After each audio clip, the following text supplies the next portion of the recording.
Welcome back to the channel, everyone. Gringo here with a quick public service message to all of you out there thinking about seeing the new Blumhouse movie, The Exorcist Believer. The message is this: don't. Don't waste your money, don't waste your time, don't waste your life. This movie is one of the worst movies I've ever seen. This reaction will have spoilers because I don't care about this movie. I don't want you to see it because I care about you, and the people behind this movie should not be rewarded for the insulting laziness of the narrative that was presented to the public. Yes, The Exorcist Believer is woke. White man bad. Christianity bad. Mainstream religion bad. Hell, even mainstream medicine is looked down upon in this movie. Seriously, they actually kill off the white girl to make this point. But let's start at the beginning of this stupidity. The movie begins with Victor and his 9-month pregnant wife on vacation, 14 or so years before the actual events of the movie. And where does Victor and his 9-month pregnant wife decide to go on vacation? Port-au-Prince, Haiti. Seriously. They go to one of the countries no person has ever wanted to go to willingly. He brings his 9-month pregnant wife to one of the most disease-ridden, filthiest countries in the world, where he relaxes on the beach by taking pictures of organized dogfighting. What a dick. Meanwhile, she wanders the local market and allows herself to be led to an isolated room to have a voodoo ritual performed on her. Seriously. What?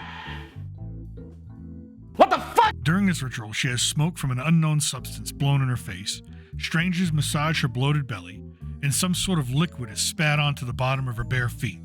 I'm not making this up. This is how they actually opened the film. And all of this is to protect the baby in the womb. In real life, this woman would have been disappeared into the slave trade and the baby taken from her only to be sold on the black market. But according to the writers of this film, nah, it'll be fine. After this, Victor and his wife are caught in a massive earthquake. Victor is given a choice by the local doctor. He can only save one, his baby or his wife. Later on in the movie, we learn that he chose his wife and to abort the baby. Remember this because it'll be important. So we flash forward about 13 or 14 or so years, and Victor is still a single parent, raising his daughter, aptly named Angela. You serious? Angela wants to know more about her dead mother, so this is when we meet Catherine, the evil white devil. And the film really wants you to understand this point because it is Catherine that lures Angela into the woods with false promises about contacting her dead mother through some bullshit ritual of lighting a candle and asking questions. This is not how this shit works. So they both disappear for 3 days. The town mobilizes to find them. We meet Catherine's parents, who are quickly framed as a Karen married to a covered racist. Never mind the fact that their daughter is missing and probably dead, these characters are given no sympathy. The girls show up again 3 days later. They have no memory and are treated and sent home. Seriously. What?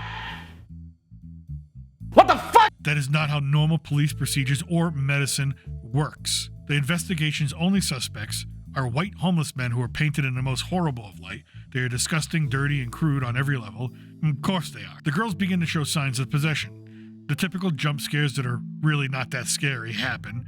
Angela is the center of the story. Catherine is given no character arc because she doesn't need one. She's the evil girl who makes up all the evil things. Then a nurse, who was going to be a nun a long time ago, is introduced. She connects Victor with Chris McNeil, the mother from the first film. And that's where we get our big cameo. Ellen Burstyn really didn't want to do this movie, but tons of money will make you change your mind. And if you've seen the trailer to this movie, then you've seen 95% of Ellen Burstyn's screen time. Seriously, I'm not kidding here. What you don't see is that after she confronts Catherine then stabs her in the eyes with a crucifix. Thanks for the time, Ellen. Then the movie really ramps up the wokeness. Victor is told through exposition that exorcism is from every religion. That religion is not about God, it's about people. Okay, so now God does not matter when it comes to religion. Gotcha. Then Victor is introduced to Dr. Beehive. She's a former oncologist turned voodoo priestess because modern medicine does not know everything. Jesus, the doctors in this film's universe really suck. Victor is then told that his only real option to save his possessed daughter is to rely on the religion of the slaves. To hell with Jesus. I'm not kidding.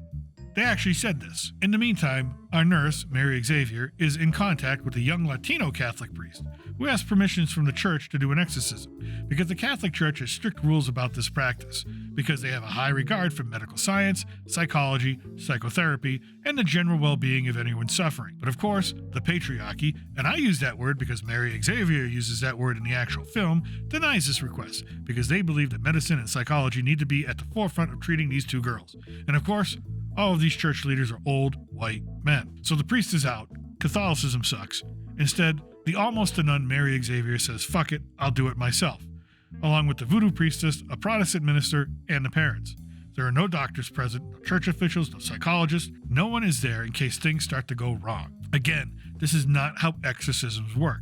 When the Catholic Church performs an exorcism, there are support staff, medical staff, psychologists, security, all sorts of protection to ensure the well-being of the individual and the exorcist. Not here. What follows is a muddled mess of an exorcism ritual trying to evolve as many elements of the Roman Rite and voodoo mashed together as possible. It does not work. And during a break, almost nun Mary Xavier explains how she is not a nun because she got pregnant before taking her final vows, and then she had an abortion out of shame, and that she now knows that it was God's will to have that abortion. So she would be there in that moment to help perform that exorcism. What? What the fuck? And this is where I gave up. This film is actually telling you God is pro-choice, and this is not even the top of the woke. So the exorcism continues. The Latino priest comes in. He's not sanctioned to be there. He gets his neck snapped. How? Catherine made it happen with the Force? That's not how the Force works. Oh, really? You're cold? Why doesn't she do this to everyone else? I don't know. But the priest is dead. Time for voodoo to take over. The demon tells the parents only one can live, and they must choose. It is revealed that Victor made this choice a long time ago to save his wife, so Angela falsely dies. Catherine's father selfishly chooses his own daughter. But oh no, remember, Angela has that voodoo protection from when a woman spat on her dead mother's feet. So bye-bye, Catherine. Sorry, middle-aged white guy. Your white privilege can't save you here. And Angela comes back to life. The police show up. No one is arrested. No one is charged with murder or negligent homicide.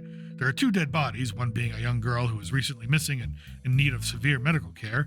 Angela is back in school the next day, and we are then given a long speech about how evil is not the devil.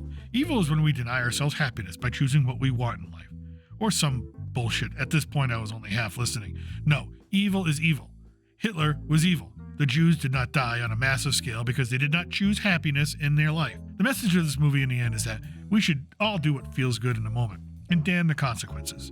If there was a message that summed up the current toxic thinking in America right now, I couldn't pen it better myself. And then one last fan service moment, Reagan, Linda Blair, shows up, says literally 2 words, then fades to black. Movie over. And that's my recap and review. And I'm going to end this video here because even writing this review to be able to give you a coherent thought pattern about this movie is making me sick to my stomach. One last thing. If you want a good movie about possession, rent the original Exorcist, or The Exorcist 3, or The Exorcism of Emily Rose, or The Conjuring 1, The Conjuring 2. The Exorcist Believer may be one of the worst movies I've seen in 20 years, and I do not mean Tommy Wiseau good or bad. I mean Mortal Kombat 2 bad, and I hope you never have to go through the same experience I did. Thanks for watching. As always, I'm your reluctant gringo, and from south of the border, salute and a huevo.